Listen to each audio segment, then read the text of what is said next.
শ্বশুর ফাদার খালি চলেন বাড়ি মুখো দুই ভাই একসাথেই যাই।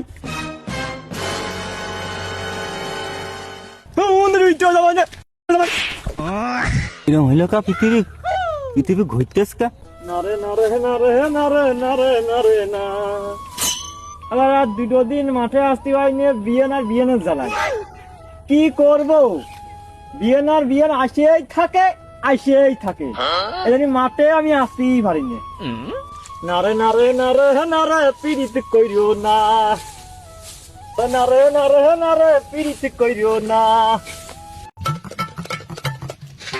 দুটো তিনের দিন শ্বশুর বাড়ি যাইতে পারি না। ও কিটা শ্বশুর ফাদার না? শ্বশুর ফাদার, ও শ্বশুর ফাদার।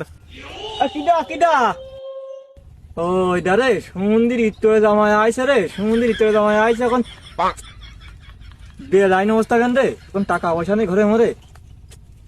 আজকে সমুদ্রে যাইতে জামাই আইসে। শ্বশুর ফাদার আপনি ওই যা কি করছেন?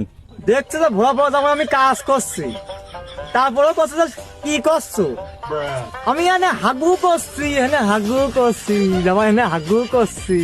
ও শ্বশুর ফাদার, আমি ভাবলাম আপনি না কাজ করতেছেন। আমি পারি না আর পারি না, আমি কেন মরি না। শ্বশুর ফাদার খালি চলেন দুই ভাই একসাথেই যাই বাড়ি মুখো।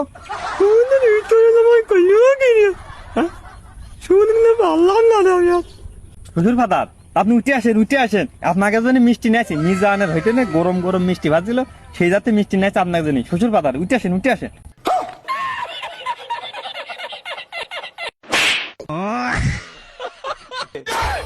এই যে আপনাকে জন্য মিষ্টি নিয়ে আইলাম।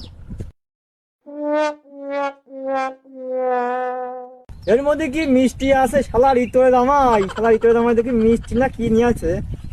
ফাদার এমন মিষ্টি আছে, ওই আপনার মেয়ে রয়েছে, আমার এই ছেলেটা রয়েছে, এজন্য উগার জন্য আমি 200 গ্রাম ওই বাতাসা মিষ্টি নিয়ে আসি।